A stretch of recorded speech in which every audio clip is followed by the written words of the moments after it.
नमस्कार, नादी टीवी देख रहे हैं आप। मैं हूं आपके साथ अभिनय सिंह चौहान। बुलेटिन की शुरुआत करते हैं दतिया उपचुनाव के अपडेट के साथ, जहां दतिया उपचुनाव को लेकर बड़ा अपडेट सामने आ रहा है। 3 राज्यों में हुए उपचुनाव के साथ दतिया में भी वोटिंग हुई,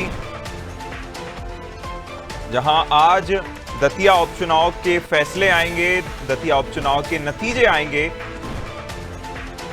जहां चप्पे चप्पे पर सुरक्षा के इंतजाम किए गए हैं। नेतृत्व और संगठन की बड़ी परीक्षा इसमें देखने को मिलेगी। कांग्रेस और भारतीय जनता पार्टी दोनों प्रमुख जो दल हैं, राजनीतिक दल हैं, इन्होंने अपनी पूरी ताकत इस उपचुनाव में झोंक दी थी। जहां विधानसभा चुनाव के बाद ये चौथा उपचुनाव मध्य प्रदेश में देखने को मिल रहा है। मतगणना में 21 काउंटर बनाए गए हैं और कुछ ही समय बाद, यानी कि लगभग 8 साढ़े 8 बजे से जो है पहले पोस्टल बैलेट्स और फिर बैलेट बॉक्स खुलेंगे और जिसके बाद ईवीएम के माध्यम से वोटों की गिनती शुरू हो जाएगी। तो बड़ी खबर, बड़ी जानकारी और बड़ा अपडेट दतिया उपचुनाव को लेकर बता रहे हैं। 3 राज्यों के साथ हुए दतिया उपचुनाव के आज नतीजे आएंगे, जहां दतिया उपचुनाव का आज फैसला हो जाएगा। मतगणना में 21 काउंटर बनाए गए हैं और अब कुछ ही देर बाद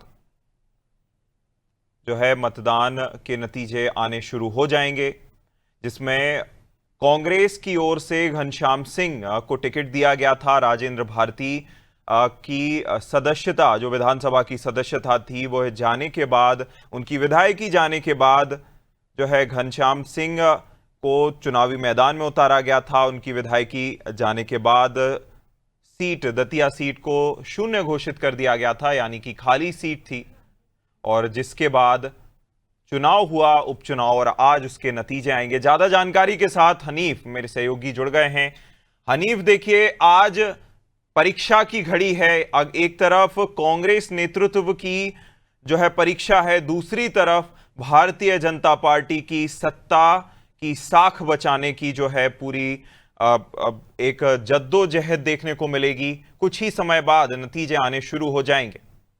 हनीफ जी, अभिनय, बता दें आपको, ये बिल्कुल आज परीक्षा की घड़ी है और जो हम दतिया विधानसभा उपचुनाव के लिए कुछ ही समय में अभी नतीजे आना शुरू हो जाएंगे। इसके लिए प्रशासन ने भी पूरी तरह से तैयारी कर ली है। कल ही कलेक्टर ने यहाँ पर पूरा जो उपचुनाव के लिए जो जहाँ रिजल्ट बनाया जाएगा उसके लिए पूरी तरह से निरीक्षण किया था। इसके लिए अभी 8 बजे से सबसे पहले पोस्टल बैलेट की काउंटिंग होगी, उसके बाद में 8:30 बजे से ईवीएम की काउंटिंग शुरू हो जाएगी। तो ये भी आपको बता दें कि इसमें कुल 20 टेबलें लगाई गई हैं। प्रत्येक टेबल पर 3 कर्मचारी नियुक्त किए गए हैं। इसमें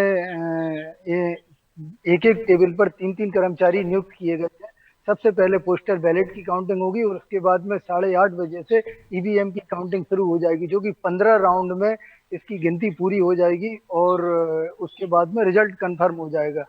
तो निश्चित रूप से प्रशासन भी पूरी तरह से कहीं ना कहीं तैयार है और कांग्रेस और बीजेपी के लिए भी एक परीक्षा की घड़ी है, क्योंकि दोनों ही दलों ने अपनी अपनी पूरी ताकत झोंक के रखी थी। बीजेपी के भी आला से आला कमान नेता दतिया में मौजूद थे, चाहे उनके मुख्यमंत्री हों या प्रदेश अध्यक्ष खंडेलवाल हों या प्रदेश प्रभारी हों। ऐसे ऐसे ही कांग्रेस के भी, चाहे पीसीसी चीफ हों या पूर्व मुख्यमंत्री दिग्विजय सिंह हो, तो सभी नेताओं ने अपनी अपनी पूरी ताकत झोंक के रखी थी। वहीं नेताओं में भी आपस में गुटबाजी के चलते हुए भी इन लोगों ने तमाम तरह से, मतलब दोनों ही पार्टियां अलर्ट नजर आ रही थी, जो कि आज परीक्षा की घड़ी है और कुछ ही समय में सारे रिजल्ट क्लियर हो जाएंगे। अभिनय, बिल्कुल, कहीं ना कहीं कुछ ही देर में जो है रिजल्ट आने शुरू हो जाएंगे और हम देख पाएंगे कि क्या दतिया की जनता ने फिर से जो उपचुनाव में अपने लिए चुना है। हनी, बने रहिएगा हमारे साथ, आपका फिर रुख करेंगे।